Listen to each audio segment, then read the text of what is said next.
Saludos, estamos en nuestra 10ª sesión, ya bueno, en la recta final de nuestro taller. Eh, Recuerden que estamos viendo el tercer tema, que es la narrativa venezolana contemporánea.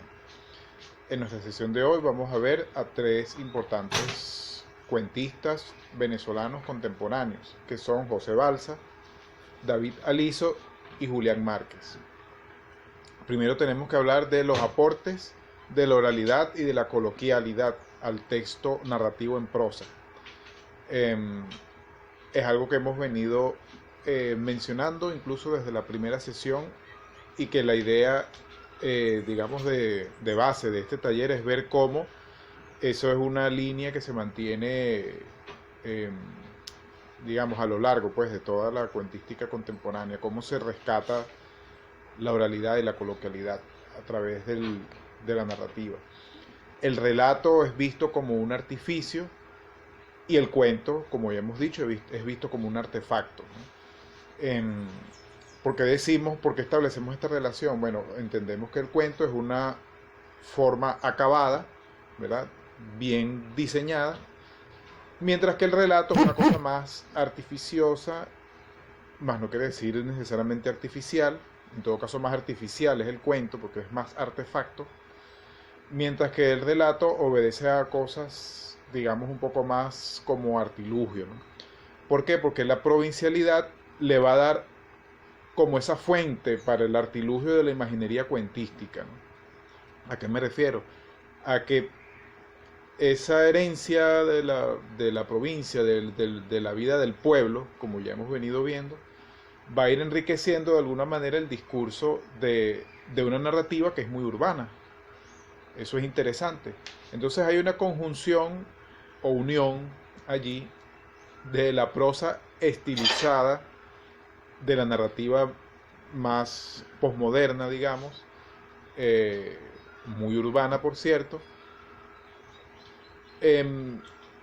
con eso que llamamos el tono conversacional.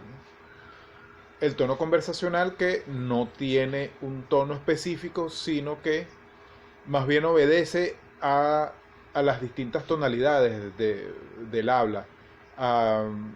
Tanto cuando logramos hilar con nuestra habla un discurso bien hilado, valga la redundancia, no como este, o cuando simplemente, bueno, divagamos en ideas, nos dispersamos, y de alguna manera eso también contribuye a construir un discurso narrativo, estético. En el caso de nuestros tres cuentistas que vamos a ver hoy, en el caso específico de José Balsa, vamos a leer este cuento, a comentar este cuento, Un rostro absolutamente. Vamos a ver cómo lo críptico de la prosa más estilizada y más compleja se casa totalmente con una temática muy simple. Se van a dar cuenta, o se deben haber dado cuenta, de que este cuento o este relato lo que narra es un viaje en autobús de un punto A a un punto B. El punto A es la ciudad, el punto B es un pueblo hacia el cual el personaje se dirige. Eso es todo lo que narra este relato. En Griterío, de David Aliso, es muy interesante porque en principio Griterío es un libro completo. Pensemos en esto que veníamos hablando con Alfredo Armas Alfonso y con Humberto Umbría. Por supuesto, Humberto Umbría es muy posterior, pero es el mismo estilo, ¿no? Que es esta idea del libro como un mundo cerrado, como un orbe, ¿no? Como pensemos como el tríptico ese del Bosco que se cierra, y entonces cuando abre muestra todo, el cielo, la tierra y el infierno. El libro de David Aliso es así, es un orbe, es un mundillo cerrado con diferentes textos, en este caso muy citadinos, pero con esa habla del barrio. Porque ¿qué pasa? ¿Cómo se traslada, cómo se inserta el pueblo en la ciudad? A través del barrio. Entonces eso va a ser interesante. Cómo el barrio a mediados de la segunda mitad del siglo XX en adelante comienza a formar parte de la estética del discurso y de las propuestas cuentísticas venezolanas y latinoamericanas en general.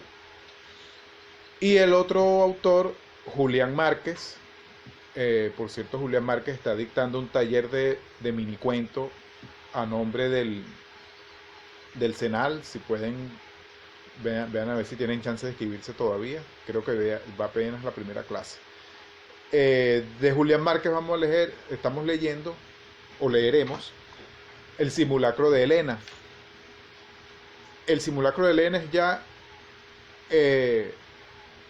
un cuento como forma bien acabada, porque digamos es el más completo en tanto cuento como forma estética, como propuesta literaria, que tiene incluidos todos estos elementos de los cuales venimos hablando. Es un excelente ejemplo, además muy de mi afecto, porque bueno, la mayoría de las cosas que yo he estado hablando con ustedes las aprendí con Julián Márquez. Finalmente, bueno, la idea es que analicemos, comentemos, revisemos estos autores a la luz de un texto de uno de ellos, que es José Balsa, con ese texto de el cuento Lince y Topo. Se podrán dar cuenta que el texto, el cuento Lince y Topo de José Balsa, más que un texto crítico y muy alejado de un texto teórico, es un texto más bien anecdótico, de la experiencia vivida. José Balsa lo que hace es mostrar cómo se puede afrontar la construcción del relato, el trabajo del cuentista, aunque él dice que él no es cuentista, pero sí es. Cómo se puede afrontar eso desde la experiencia vivida. Y lo primero que van a observar es cómo él empieza narrando sus experiencias con expresiones de la oralidad. Entonces, bueno, hay que hablar definitivamente de los aportes de la oralidad y las primeras experiencias lectoras que podemos tener, ya no de lectura de libros, sino de lectura de textos, el mundo como texto, el subtexto del mundo. Eso es muy interesante.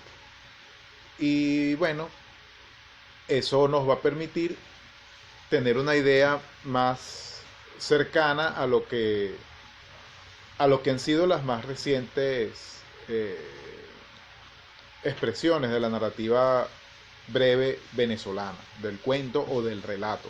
Pues entonces empezamos a ver que los límites se ponen un poco borrosos allí. Bien, los libros, bueno, por supuesto, Griterío, como les decía, es un libro completo, es un mundo cerrado. Está concebido como eso, pues como un universo cerrado en donde diferentes personajes interactúan, se repiten a lo largo de diferentes relatos.